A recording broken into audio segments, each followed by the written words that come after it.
Have you ever felt more peaceful after finally walking away?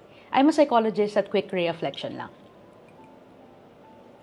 Yung matagal mo nang tiniis, pero nung bigla mo nang finally binitawan, saka rin huminga ng totoong totoo.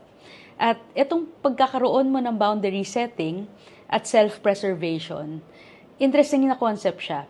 Sometimes, yung nervous system natin knows it's unsafe before finally admitting it, no? Before our minds admit it.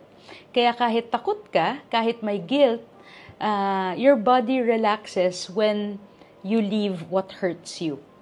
At peace is a sign that something was draining you for too long. Not a sign na hindi ka okay na tao. Alright? So, minsan magandang indicator yung peace, no? Lalo na pag adulting tayo. Kasi peace doesn't need permission.